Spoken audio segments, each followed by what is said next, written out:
When people hear that I've worked as a private chef for billionaires, they pictured champagne, caviar, and laughter echoing through marble kitchens. They imagine me flipping truffle risotto for movie stars or slicing Wagyu for CEOs who tip in Rolexes. The truth is quieter, stranger, and far more revealing. My first long-term client was a couple who lived in the Hollywood Hills. He was an investor.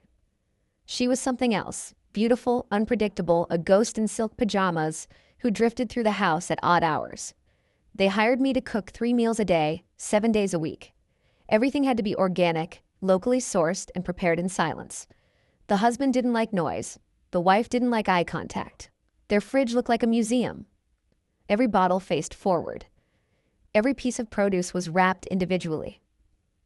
They had a second freezer that contained only one thing: identical tubs of ice cream labeled with dates. I wasn't allowed to touch those. One evening, I was preparing dinner when the husband came into the kitchen. He never did that. He stood behind me for a while, not speaking, just watching me chop herbs.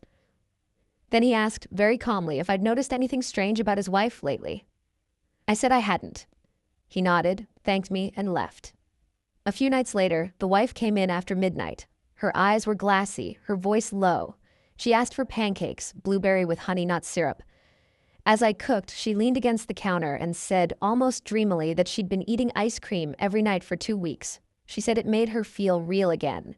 That was the last time I saw her awake.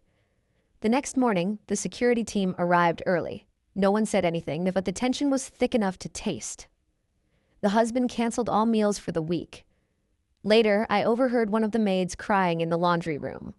The wife had overdosed. They said it was accidental. A week later, I was called back to cook again. The husband greeted me at the door as if nothing had happened. The house was spotless, silent. But when I opened the freezer, the tubs of ice cream were gone.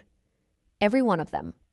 In their place were new containers, identical to the old ones, but this time each label had the same date. The day she died. I never asked. I never stayed past sunset again. That was 2 years ago, and I've cooked for a dozen wealthy families since. Some kind, some cruel, all living inside worlds so carefully arranged they forget how fragile they are. People think money buys peace.